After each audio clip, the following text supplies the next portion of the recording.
Hi అండి, welcome to Advith Pal cooking and blogs YouTube channel. ఈరోజు అయితే నేను పులావు ఇంకా చికెన్ కర్రీ చేస్తున్నాను. రెండు ఒకేసారి చేస్తున్నానండి, సపరేట్ వీడియోస్ పెట్టట్లేదు. ముందుగా రెండు బాండీస్ తీసుకొని కర్రీకి పులావ్కి ఆయిల్ వేసుకోవాలి. ఆయిల్ వేసుకున్న తర్వాత చికెన్ కడాయిలో అయితే 2 లవంగాలు, ఒక ఆకు వేసాను, ఒక ఉల్లిపాయ చిన్న ముక్కలుగా కట్ చేసుకొని వేసుకున్నాను, ఒక పచ్చిమిరపకాయ చీలిక తీసి వేసుకున్నాను. అదే విధంగానే పులావుకు కూడా వేసుకొని వేయించుకోవాలండి. ఇవి రెండు వైపులా నేను వేయించుకుంటూ ఉన్నాను. ఇప్పుడు చికెన్ది చూడండి, చికెన్ది వేగిపోయింది. ఇప్పుడు ఇందులో అల్లం వెల్లుల్లి కొత్తిమీర పేస్టు వేయాలండి. తర్వాత కొత్తిమీర పుదీనా కూడా వేసుకొని బాగా వేయించుకోవాలి. మేమైతే అల్లం వెల్లుల్లి కొత్తిమీర కలిపి పట్టుకుంటామండి, చాలా బాగుంటుంది, అలా ట్రై చేయండి. ఇప్పుడు ఇందులో ఆలుగడ్డ వేస్తున్నానండి. ఆలుగడ్డ వేస్తే చాలా టేస్టీగా ఉంటుంది చికెను, ఒకసారి ట్రై చేయండి. ఆలుగడ్డ వేసిన తర్వాత పసుపు కూడా వేసుకోవాలి. పసుపు వేసుకొని వీటన్నిటిని బాగా కలుపుకొని మూత పెట్టేసి వాటిని బాగా మగ్గించాలి. ఇప్పుడు పులావ్ చూద్దాము. పులావ్లో ఆనియన్స్ బాగా ఫ్రై అయిపోయాయండి. ఇప్పుడు ఇందులో మనం అల్లం వెల్లుల్లి కొత్తిమీర పేస్ట్ వేసుకొని అది బాగా వేగిన తర్వాత కొత్తిమీర పుదీనా కూడా కట్ చేసుకునేటివి వేసేసి బాగా వేయించుకోవాలండి. బాగా రెడ్గా కావాలి, రెడ్గా అయితే మంచి కలర్ వస్తుంది పులావ్కి.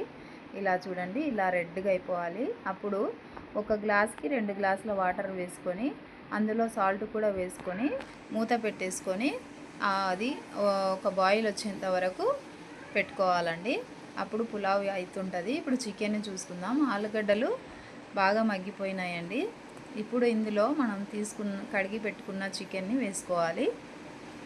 వేసుకొని బాగా కలుపుకోవాలి. తర్వాత ఇందులో సరిపడా ఉప్పు కూడా వేసుకోవాలి.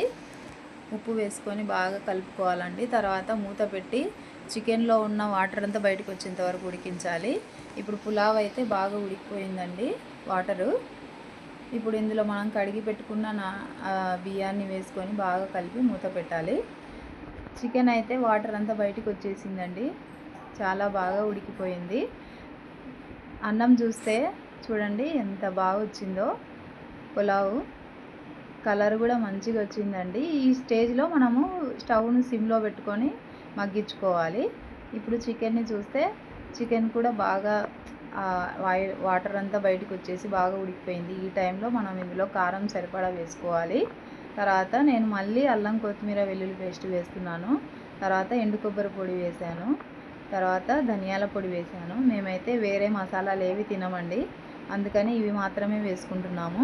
తర్వాత ఒక టమాటో వేస్తున్నాను, చిన్నగా కట్ చేసి వేసి సరిపడా వాటర్ వేసి బాగా ఉడికించుకోవాలి. చూడండి గ్రేవీ ఎంత బాగా వచ్చిందో. మేమైతే ఆనియన్స్ టమాటాస్ ఎక్కువ వేయమండి.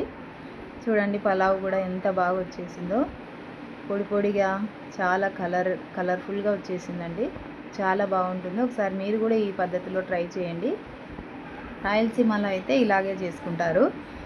చూడండి చికెన్ కూడా బాగా ఉడికిపోతుంది, చాలా బాగా వచ్చేసిందండి. మా ఇంట్లో అయితే ఇలా గ్రేవీగా తింటారు కాబట్టి ఇలాగే చేసుకుంటున్నాం మేము.